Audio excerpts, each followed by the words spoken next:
손을 어깨 위로 올린 동작들, 그다음에 머리 위로 하는 동작들이 많아짐으로써 회전근이라는 힘줄이 손상이 될 수가 있습니다. 나이가 들면서. 근데 조금 이미 많이 진행돼서 오신 분들은 이런 치료의 효과를 많이 못 보십니다. 방치하고 오래되면은 그것으로 인하여 이제 관절염이 2차적으로 발생해서 인공관절을 하게 되는 경우가 제일 많습니다.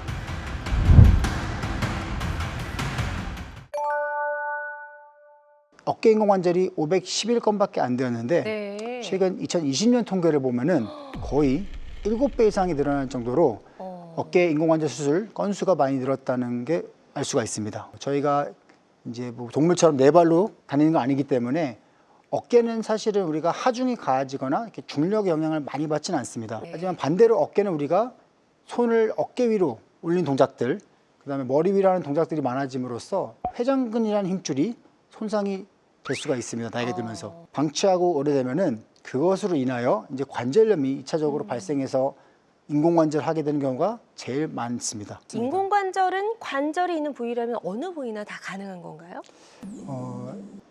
이론적으로는 맞습니다. 네. 하지만 이제 주로 실제적으로 정형외과에서 이제 수술을 많이 하는 관절들은 주로 이제 무릎 관절과 그렇죠. 어깨 관절 가장 많이 사용하고 있고요. 네. 그 외에 고관절과 발목 관절도 이제는 인공관절의 그 수가 좀 늘고 있습니다. 정상일 때는 우리가 이제 어깨도 쉽게 자유롭게 아주 큰 가동 범위를 유지하게 해주는 반면에 이제 손상이 되면은 통증뿐만 아니라 운동 범위도 많이 감소하게 됩니다. 오른쪽 이제 파열된 회전근개 힘줄을 보면은 저 하얀색 부분이 원래 힘줄이 있어야 될 부분인데 네네. 파열되어서 안쪽으로 견갑골 쪽으로 이렇게 힘줄이 말려들어간 사진입니다. 그거를 실제로 관절경 카메라를 넣어서 어깨를 봤을 때는 왼쪽 화면에는 하얀색 힘줄이 튼튼하게 어깨 위팔뼈에 붙어 있는 게 보이고요. 네. 오른쪽 화면에 관절경 사진 보면은 저 힘줄이 파열돼 가지고 이렇게 들리는 게 보일 수 있습니다. 파열될 수 있는 원인은 다양하나 주로 감염 때문에 힘줄이 파열된 경우도 있고 네네. 석회성 힘줄이 오래된 경우는 힘줄을 약화시켜서 파열된 경우도 있습니다. 또한 외상, 다쳐가지고 파열된 경우도 있지만 하지만 아까 방금 말씀드린 대로 저희가 나이가 들면서 반복적인 사용에 의해서 힘줄이 조금씩 손상이 되면서 진행되는 퇴행성 파열이 가장 큰 원인입니다. 어깨도 한 20대 중후반부터는 조금씩 이제 이런 반복적인 사용에 의해서 처음에는 이렇게 통증 있는 환자분들 MRI 찍어보면은 힘줄은 잘 붙어 있으나 약간씩 부어 있습니다. 그래서 이 경우에는 약물 치료, 그다음에 휴식, 운동 치료를 통해서 우리가 조금 이런 손상 또는 질환의 퇴행을 조금 늦출 수는 있습니다.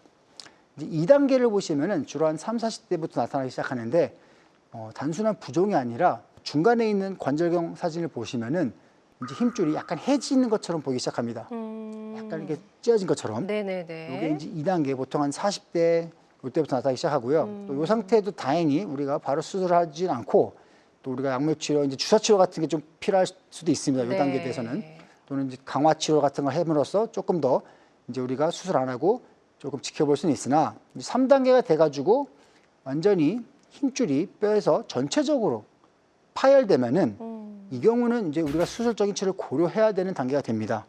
왜냐? 2단계에서 치료를 안 하고 그냥 계속 방치하는 경우 힘줄 파열이 다음 단계로 4단계로 넘어가면서 이제 복원이 안 되는 단계가 됩니다. 다음 단계 보시면은 이 파열이 흰색 부분이 이제 힘줄이 있어야 될 자리에 없는 건데 아까 그림이랑 다르게 힘줄 흰색 부분이 더 넓어지는 걸 보이십니다. 4단계를 보시면 네. 힘줄이 완전히 어깨뼈로 쭉 말려 들어간 게 보입니다.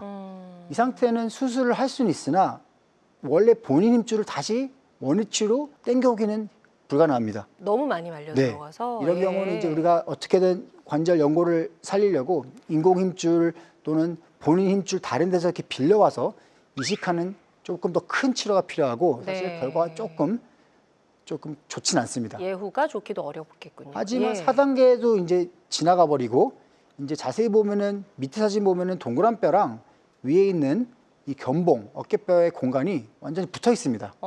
보면은 이 동그란 뼈가 약간 하얀색 부분이 보이는데 네. 이미 관절염이 이제 시작하고 있는 겁니다. 이런 경우는 어떤 인공힘줄 이런 힘줄 이식이 불가능합니다. 이런 경우는 마지막으로 최후의 수단인 이제 팔을 들 수 있게 만들기 위해서 오른쪽 엑스레이에서 보는 것처럼 아예 뼈를 잘라내서 새로운 관절을 만들어주는 인공관절 치환술이 필요한 단계까지 이르는 겁니다. 회전근개 파열이 있을 때는 어떤 증상이 주로 나타나느냐? 특징적으로는 어깨의 목쪽 선보다는 이 외측에 있는 어깨가 좀 아프다고 말씀하시고, 또 팔을 들 때 또는 아까 잠깐 말씀드린 것처럼 뭐 바지 올릴 때, 옷 네. 갈아입을 때, 또는 갑작스럽게 뒤에 물건을 잡으려고 할 때 어깨 통증이 심하다고 하십니다. 또한 좀 특징적으로 밤에 주무실 때 아픈 어깨로 눌러 주무시는 경우 통증이 악화되는 야간 통증이 좀 어깨, 회전근개 힘줄 손상의 특징적인 양상입니다. 대부분 이제 외래에서 보시는 어깨 통증을 오신 분 중에서는 우리가 통틀어 회전근개 증후군 환자가 꽤 많으신데, 대부분 경우는 수술이 필요 없습니다. 초기, 특히 네. 초기 오실수록 저희가 1단계 오시면은 2단계를 안 넘어가고 2단계로 오시면은 3단계를 안 넘어가고 이런 식으로 우리가 보존적인 치료가 가능합니다. 그래서 초창기 파열이 완전히 이제 되지 않은 상태에서는 우리가 초창기에는 운동치료 또는 어떤 특정 자세를 우리가 쓰지 말라고 말씀드리고, 우리가 어깨 강화시키는 운동들을 통해서 회전근 손상을 조금 늦추거나 네. 조금 멈출 수가 있습니다. 하지만 이제 조금 이미 많이 진행돼서 오신 분들은 이런 치료의 효과를 많이 못 보십니다. 그래서 이런 치료를 못 보는 경우 우리가 확실하게 파열 상태가 어느 정도로 진행된지를 확인한 다음에 이제 급성으로 완전 파열된 경우는 수술이 필요한 경우도 있습니다. 이제 보존적인 치료에 실패했을 때 이제 수술하는 경우는 주로 요즘에는 관절경으로 이제 봉합술을 할 수가 있습니다.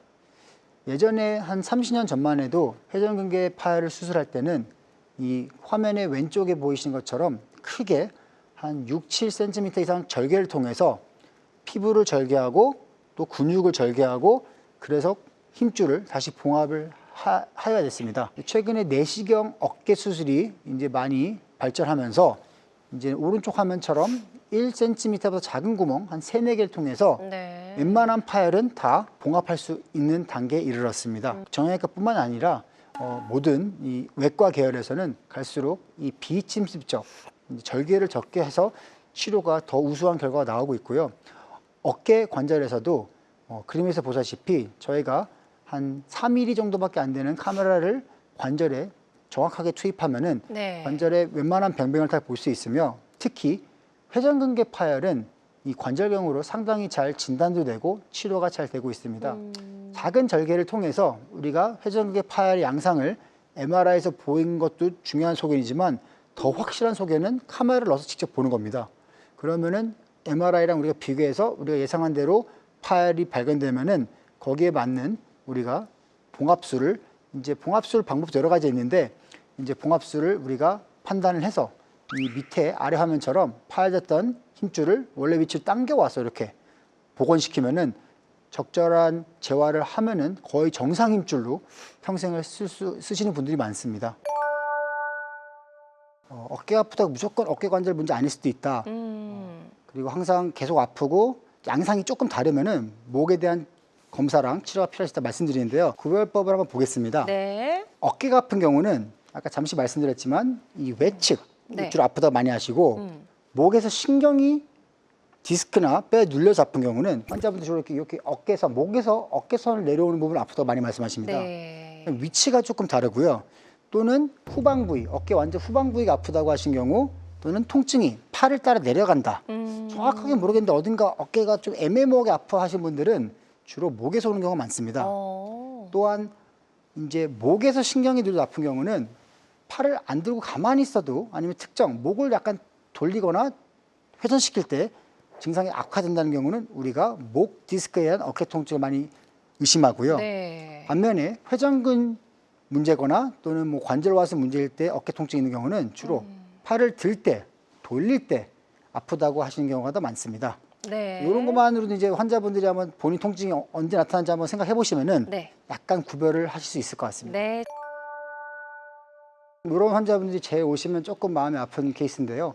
이분은 한번 여쭤보니까 한 10년 전부터 아팠는데 네. 주사 맞으면 좋아지니까 한 6개월마다 한 번씩 주사를 맞았다고 하십니다. 동대병원에서. 근데 이번에는 주사를 맞아도 통증이 더 심해지고 이제 팔도 못 올리겠다.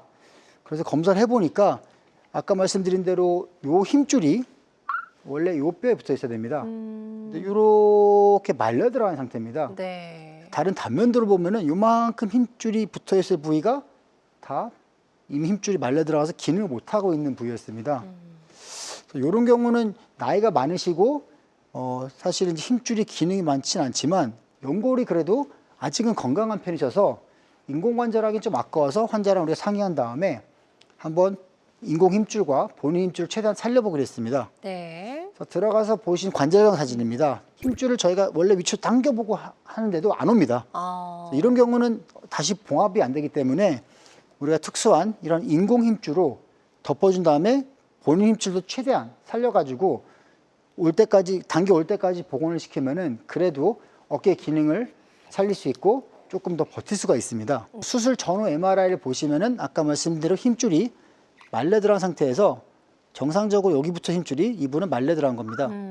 그냥은 못 곤매기 때문에 아까 관절경에서 보신 이런 인공 힘줄을 통해서 우리가 관절막을 복원한 다음에 본인 힘줄도 최대한 붙여주면은 연골만 건강하다면은 어깨 관절을 보존할 수 있는 이런 수술적인 상부 관절 재건술이 되겠습니다. 80이신 남성 환자분이시고 마찬가지로 팔에 통증이 오래되셨고 팔을 못 들어서 저희 병 오셨는데 아마 예전부터 파열이 진행되셨을 겁니다. 이제 팔이 안 올라가니까 이제 드디어 병원에 오신 건데 네. MRI 보면 아까랑 비슷하게 힘줄이 여기 있어야 되는데 없고 여기 말려 들어가 있습니다.